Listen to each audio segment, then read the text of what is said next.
तरुण मिश्रा जी हम लोग के साथ अभी काठमांडू में हैं।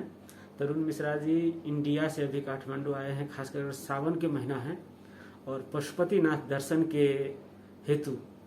और तरुण जी से हम लोग उन्हीं से पूछेंगे खास, है ना, हम लोगों को बहुत ज़्यादा पता नहीं है।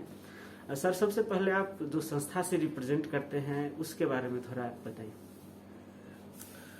मैं भारत में अखिल भारतवर्षीय ब्राह्मण महासभा है, जिसकी स्थापना 1939 में पंडित मदन मोहन मालवीय जी ने काशी में किया था। उस संगठन का मैं राष्ट्रीय महामंत्री हूँ और यह संगठन भारत के अलावा कई अन्य देशों में भी काम कर रही है। ब्राह्मणों की एकजुटता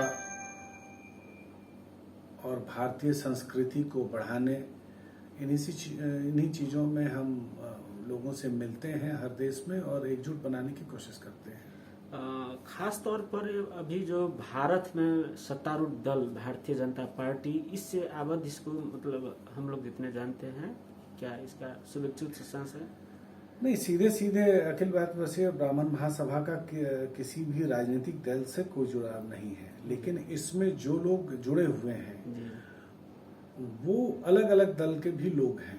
अच्छा। इसमें कांग्रेस के भी लोग हैं, भारतीय जनता पार्टी के भी लोग हैं, बहुजन समाज पार्टी के भी लोग हैं, क्षेत्रीय दल, कई ऐसे क्षेत्रीय दल हैं जिनके लोग इसमें शामिल हैं।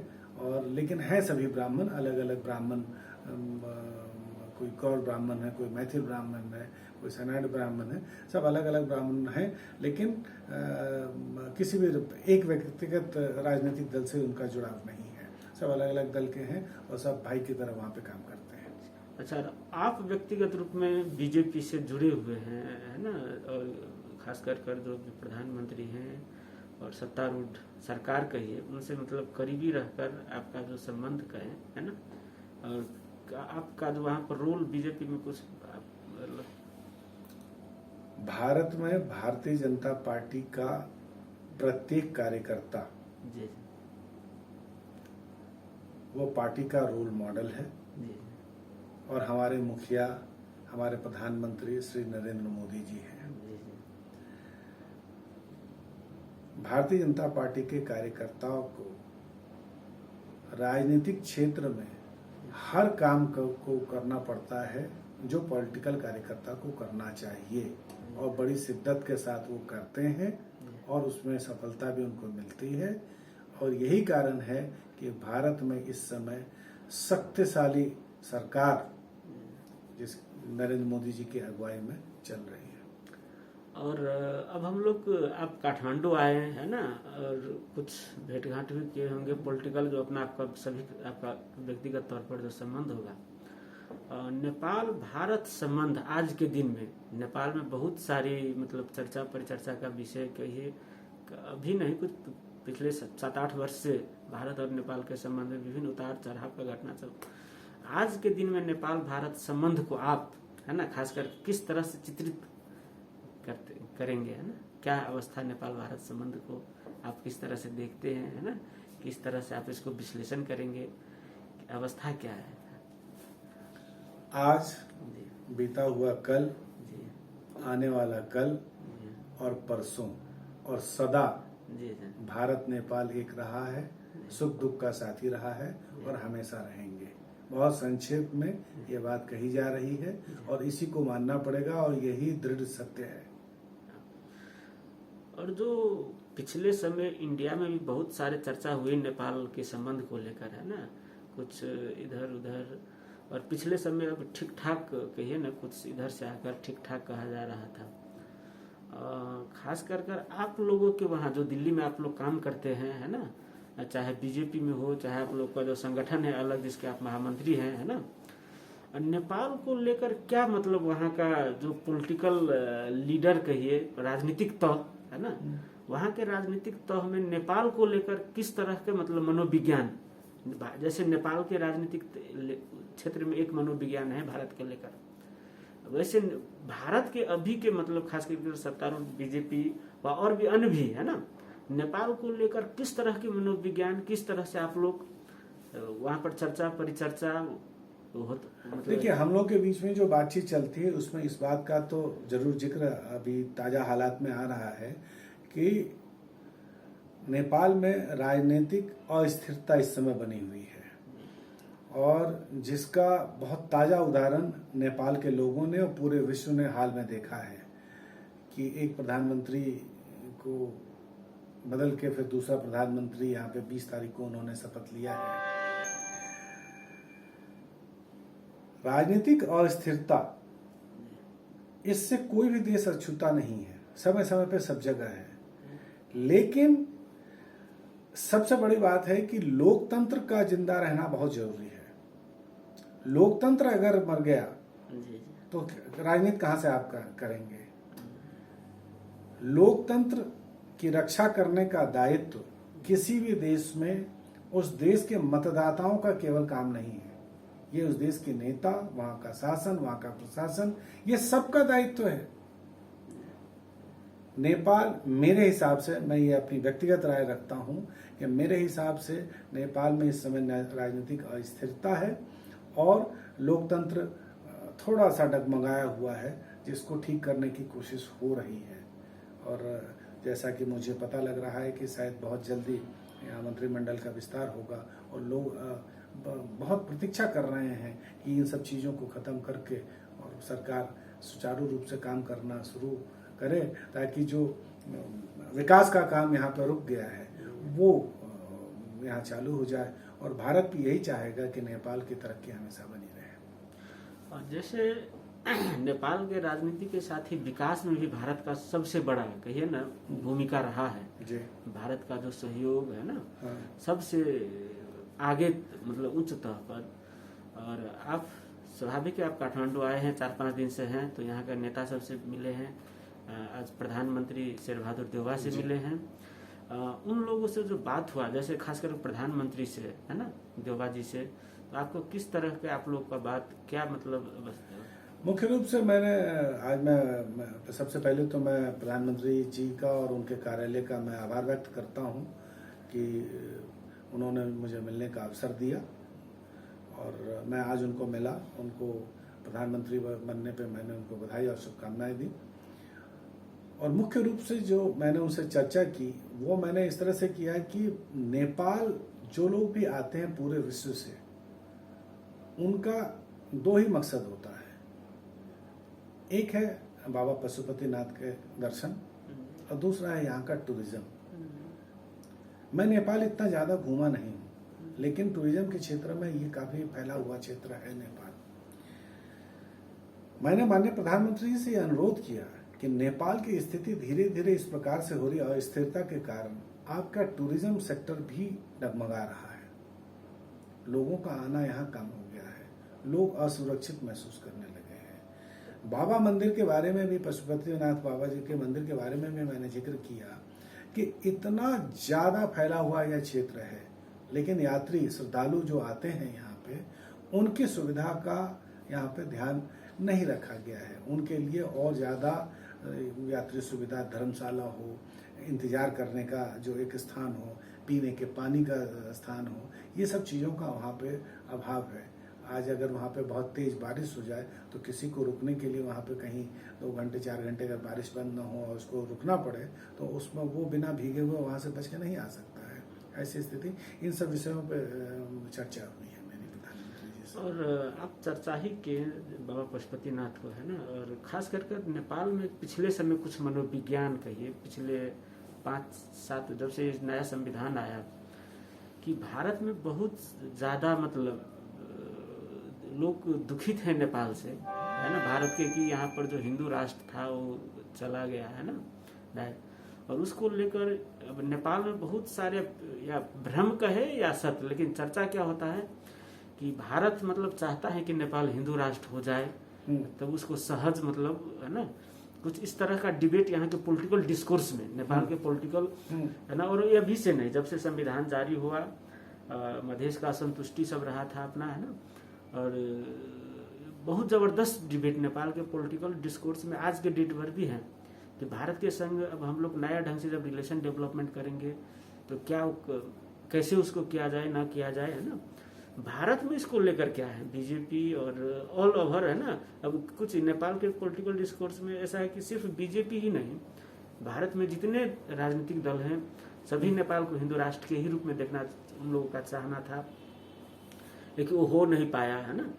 और नहीं, यहाँ तो सवाल ये उठता है कि भारत ही क्यों, क्या नेपाल के लोग नेपाली नागरिक हैं, क्या वो नहीं चाहते हैं कि हिंदू राष्ट्र घोषित हो? वो भी चाहते हैं, वो चाहते हैं। और अगर नेपाल हिंदू राष्ट्र घोषित होता है तो ये एक लैंडमार्क काम होगा, ये एक पत्थर की लकीर बनेगी और इसका इम्पैक्ट पूरे विश्व में पड़ेगा और हिंदुओं का मान सम्मान बढ़ेगा। आज भारत में बहुत लंबे समय से भारत में भी मांग है कि भारत हिंदू राष्ट्र घोषित हो। विभिन्न छोटे बड़े संगठन के लोग ये करते हैं, वो हो नहीं पा रहा है। और इसका मैं व्यक्तिगत रूप से जो कारण समझता हूं वो ये है कि भारत में एक लंबे लगभग 3 दशक से गठबंधन की राजनीति चल रही है, गठबंधन से सरकारें बन रही हैं और उस सरकार में ये निर्णय ले पाना कि भारत को हिंदू राष्ट्र घोषित कर दिया जाए ये मुश्किल है। तो कम से कम भारत अगर ये सोचता है कि चलो हमारा पड़ोसी देश ही, हमारा भाई ही अगर उसमें घोषित हो जाता है तो इसमें गुनाह क्या है, बुरा कुछ भी नहीं है। जितना भारत के लोग चाहते हैं कि नेपाल हिंदू राष्ट्र हो, उससे कहीं ज़्यादा नेपाल के लोग चाहते हैं कि हिंदू राष्ट्र घोषित हो, और ये बड़ी बात है। लगता है नेपाल में वो सिचुएशन आएगा? समय लगेगा।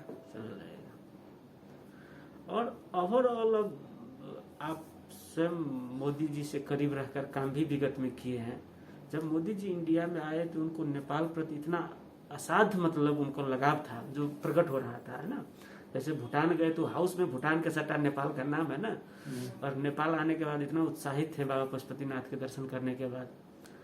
और लगातार 1 वर्ष में 2 बार 3 बार तक आया है ना। पिछले 17-18 वर्ष से भारत का प्रधानमंत्री का नेपाल दौरा हुआ नहीं था। लेकिन उसके बाद फिर मतलब मनमुटाव कहिए, कुछ खटपट सब हुआ। मोदी जी का इतना चाह होते हुए भी, है ना, उसके नेपाल प्रति का जो चाह है मोदी जी का, उतना चाह होते हुए भी नेपाल भारत संबंध में जो कुछ तीता मीठा दिखाई दिया, उसका वजह क्या आपका मतलब एक अपना क्या लगता है विश्लेषण, वजह क्या था, क्या है अभी? खीरा जानते हैं ना, खीरा जी जी, ऊपर से थोड़ा सा तीता होता है, उसके बाद वो बहुत स्वादिष्ट होता है। जी। तो वही, अगर भारत बड़ा भाई है और नेपाल छोटा भाई है तो दोनों में थोड़ा बहुत अगर खटपट कभी हो भी जाता है तो उसमें दिक्कत क्या है। और केवल नरेंद्र मोदी जी ही क्यों, भारत के ऐसा कौन से प्रधानमंत्री साहब हुए जिनका संबंध नेपाल से खराब रहा हो? एक भी नाम मुझे गिना दीजिए, कभी किसी का संबंध खराब नहीं हुआ। मोदी जी का विशेष लगाव नेपाल के प्रति रहा। आप खुद बता रहे हैं कि भूटान में गए, वहां पे सदन में उन्होंने नेपाल का जिक्र किया, ये अपने आप में एक प्रमाण है। आज भी ऐसा कुछ भी नहीं है कि कहेंगे परिवार में झगड़े होते रहते हैं, लेकिन मैं तो ये जिक्र केवल परिवार की बात कर रहा हूँ, मुझे तो कहीं कोई खटास नहीं दिखाई देता है।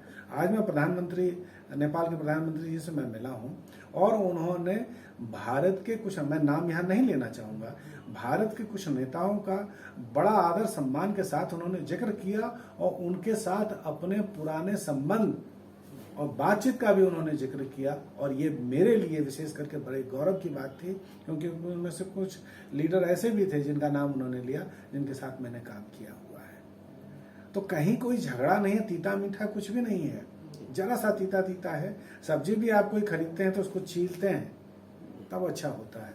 और देखिए, जहाँ थोड़ा सा ठंडा गर्म नहीं होगा मजा नहीं आएगा। तो अच्छा चीज करने के लिए थोड़ा सा धैर्य रखना पड़ता है। कहीं कोई झगड़ा नहीं है, बहुत बढ़िया चल रहा है, सब ठीक हो जाएगा। थोड़ा सा अस्थिरता है, अस्थिरता में होता क्या है कि भाई किस देश में नहीं है कि एक आदमी सांसद बनना चाह रहा है, सांसद बन जाता है तो मिनिस्टर बनना चाहता है, लेकिन जरूरी नहीं कि मिनिस्टर बन पाए। तो थोड़ी देर के लिए उस सांसद को लगता है कि ना, ये सरकार गलत है, ये प्रधानमंत्री गलत है। जिन लोगों का काम है चुनने का मंत्रियों का, उन सारों को वो गलत घोषित कर देते हैं। लेकिन कुछ ही दिन के बाद क्या होता है, उन्हीं के साथ सब कुछ उनका ठीक हो जाता है। तो वो जरा सा जो तीतापन है खीरे का, उसी तरह ये है, ये कुछ नहीं है, बड़े भाई छोटे भाई का रिश्ता है और ये सदा कायम रहेगा। कोई भारत का ऐसा प्रधानमंत्री नहीं हुआ जिसके संबंध नेपाल के साथ कभी खराब हुए हों। इतिहास गवाह है इस चीज का, और आप तो पत्रकार हैं, आपको और ज्यादा जानकारी होगी इसकी। और खास कर इंडिया भारत में कहिए बहुत ज़्यादा चिंता की विषय अभी नेपाल में जो उत्तरी छिमेकी नेपाल के हैं, चीन है ना, उसकी उपस्थिति और उसके गतिविधि को लेकर हम लोग जो मीडिया में, भारतीय मीडिया में पढ़ते रहते हैं, चाइना को लेकर भारत में खासकर दिल्ली के जो सत्ता गवर्नमेंट है ना, और उसका जो सिस्टम है, नेपाल के संदर्भ में लोग बहुत बड़ा थ्रेट व चाइना को इंडिया को काउंटर के रूप में ले रहा है ना। नेपाल में चाइना की उपस्थिति को लेकर सचमुच दिल्ली में मतलब आपको चिंता उस तरह का मतलब है क्या है, मतलब आप क्यों चिंता करें, क्यों चिंता करें? चाइना नेपाल का कुछ नहीं कर पाएगा। हर पल नेपाल के साथ भारत एक बड़े भाई के रूप में खड़ा है। जितना आप पढ़ते हैं उतना मैं भी पढ़ता हूं। मेरा सौभाग्य है कि मुझे आज तक चीन जाने का अवसर नहीं मिला, मैं चीन नहीं गया हूं। तो जितना आप पढ़ते हैं उतना मैं भी पढ़ता हूं। आप भी इस बात को समझते होंगे कि चीन अगर कुछ कर सकता नेपाल के साथ तो अब तक कर चुका होता। भारत महाशक्ति के रूप में उभर के आ रहा है, उभर रहा है दिन प्रतिदिन नरेंद्र मोदी जी के नेतृत्व में, और वो नेपाल का बड़ा भाई है।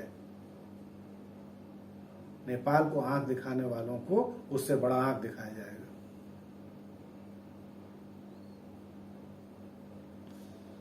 आप जो महाशक्ति की बात कहें, ये तो अब इंटरनेशनल हो जाएगा इस पर। भारत आपको हिंदू आइडियोलॉजी को लेकर अब उभर रहा है ना, मोदी जी के नेतृत्व में, और इसको कहिए तो पश्चिमा देश, चाइना, सब अलग अलग जगह पर है ना, विश्व परिदृश्य की, मैं सिर्फ नेपाल की बात नहीं कर रहा हूँ, काउंटर दे रहा है और चुनौती भी है ना। और इसलिए इंडिया का बहुत सारा मतलब छिमेकी सब हो व कुछ बिगड़ा भी, अच्छा भी हुआ है कुछ। आपको लगता है हिंदू आइडियोलॉजी से विश्व महाशक्ति में इंडिया आगे बढ़ पाएगा? देखिए, आपने जो कहा कि बेचैनी है, हाँ। सर जब जमीन खिसकने लगता है ना तो बेचैनी आ जाती है। मैंने जो चीज कहा वही मुझे फिर से दोहराना पड़ेगा। भारत की स्थिति पिछले 7-8 वर्षों में जिस तरह के अंतर्राष्ट्रीय स्तर पर जिस तरह से वो मजबूत हुए, उस हिसाब से बहुत से ऐसे देश हैं उनको खुजली होने लग गई है। ये वर्चस्व की लड़ाई है साहब। भारत को हमेशा हे की दृष्टि से देखा जाता रहा है। ये कुछ समय केवल ऐसा बीता है पिछले 7-8 साल का, जिसमें भारत का नाम अब लोग जानने लगे हैं। कई ऐसे देश थे जहां भारत की गिनती कहीं किसी रूप में नहीं था। आज स्थिति है कि भारत का नाम ही नहीं, भारत के छोटे बड़े नेताओं को लोग जानने लगे हैं। किसी दूसरे देश में केवल नरेंद्र मोदी जी ही नहीं, दूसरे नेता भी अगर जाते हैं, भारतीय नेता, उनको सुनने भी आते हैं और ये कहते हैं कि नरेंद्र मोदी के देश से आए हुए हैं। तो जो वर्चस्व जिसका खत्म होता है उसको बेचैनी होगी। कुछ नहीं, भारत बहुत तेजी से एक महाशक्ति के रूप में आगे बढ़ रहा है, और अंतर्राष्ट्रीय स्तर पे भी जो बड़े देश हैं, शक्तिशाली देश हैं, उनके साथ भारत के संबंध अच्छे हो रहे हैं, धीरे धीरे अच्छे हो रहे हैं, और अच्छे होंगे और प्रगाढ़ हो रहे हैं। और जैसे भारत उभर रहा है महाशक्ति के रूप में, हिंदू आइडियोलॉजी को लेकर अब डिबेट, क्योंकि बीजेपी जिस तरह से उभरे इंडिया में है ना, अब हम लोग तो मतलब जिस समय मोदी जी उभरे उस समय जस्ट है ना, हम लोग सूझबूझ के है, हम लोग उससे पहले, लेकिन जो पढ़ते हैं थ्योरी सब है ना, बीजेपी के, मोदी जी सब का, और इंडिया में जो अभी डिबेट है और सारे विश्व में इंडिया को लेकर, हिंदू आइडियोलॉजी को मतलब कितना कामयाबी होगा, इस पर इंडिया से बहुत सारे काम भी हो रहा है। देखिए, ये चीज, ये जो आपका सवाल है, ये सवाल उन सब के लिए है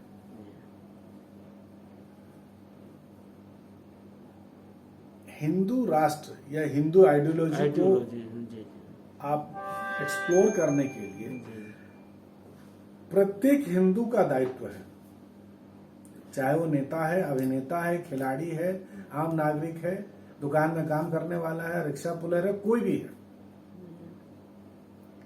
तो ये तो रातों रात वाला काम नहीं है साहब, ये इसके लिए। और देखिए ये चीज, भारत एक हिंदू राष्ट्र हो सकता है कभी, ये आबो हवा में आ गया है। इसलिए एक पत्रकार होने के नाते आपका ये सवाल भी है। हम धीरे धीरे उस अगर क्षेत्र में अगर बढ़ रहे हैं, चर्चा में आए हैं, पहले तो चर्चा भी नहीं था। एक विशेष कम्युनिटी के लोग भारत में ये दावा करते हैं कि ये देश हमारा ही है, बाकी लोग बाहरी हैं। उस देश में अगर इस बात की चर्चा शुरू हो जाए कि नहीं, यहाँ हिंदुओं की संख्या ज्यादा है, तो ये तो और अच्छी बात है ना कि चीजें साफ हो रही हैं सब। मैं ये नहीं कहता कि रातों रात हिंदू राष्ट्र भारत बन जाएगा या भारत रातों रात नेपाल हिंदू राष्ट्र बन जाएगा, ऐसा कुछ भी नहीं है। वक्त लगेगा, चर्चा में आना ही एक बहुत बड़ी बात है। और जो हमारा ब्राह्मण महासभा है, हम ब्राह्मण महासभा में भी इस बात का जिक्र करते हैं कि ब्राह्मणों के साथ साथ हिंदुओं का भी उत्थान, उनकी यूनिटी का भी एक मसला है साहब।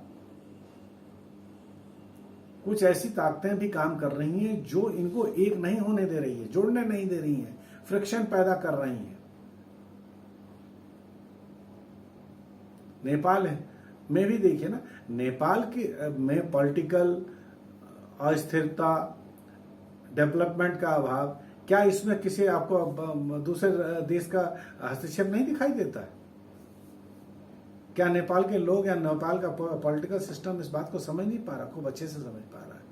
तब तो वक्त का तकाजा है, लेकिन सब ठीक होगा। और नेपाल भी अपने आप में एक शक्तिशाली देश बनेगा। छोटा भाई है तो क्या हुआ, वो भी कल उस स्थिति में खड़ा होगा कि उसको आंख दिखाने वाले को वो डबल बड़ा आंख नेपाल दिखाने का शक्ति रखेगा। वो समय भी आएगा।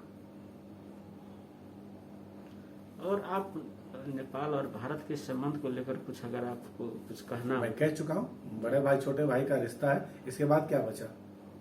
ठीक है। लेकिन इस बीच में बड़े भाई छोटे भाई के बीच में कोई पिताजी बनने की कोशिश करेगा तो फिर तो उनका हाल बुरा कर दिया जाएगा। कौन पिताजी बनने के प्रयास में है? मुझसे बेहतर आप जानते हैं।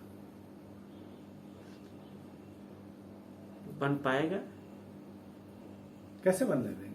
मैंने कहा ना कि बड़ा पिता बनने की कोशिश करेगा तो उसको उसकी औकात का अंदाजा लगा दिया जाएगा, उसको औकात का पता लग जाएगा उसको। ये बिल्कुल बड़े भाई छोटे भाई का रिश्ता है। इस रिश्ते में कहीं कोई नहीं, किसी के नहीं चलने वाली है। ये हर आदमी जान रहा है, हर आदमी, हर नेपाली जान रहा है, हर भारतीय जान रहा है। मैं 4 दिन से यहाँ पे हूँ, मुझे एक पल नहीं लगा कि मैं अपने देश में नहीं हूँ। एक पल नहीं लगा मुझे। यहाँ का खान पान, रहन सहन, उठना बैठना सब कुछ है। एक नेपाली भाषा ही तो है, लेकिन यहाँ अगर नेपाली जितने लोग नेपाली बोल रहे हैं, उतने ही लोग मैथिली बोल रहे हैं, उतने लोग भोजपुरी बोल रहे हैं, उतने ही लोग हिंदी बोल रहे हैं। अगर यहाँ सबसे कम किसी भाषा का अगर इस्तेमाल हो रहा है तो उस भाषा का नाम है अंग्रेजी, और ये बहुत अच्छी बात है। ठीक है सर, आप समय दें इसके लिए बहुत बहुत धन्यवाद। बहुत बहुत धन्यवाद।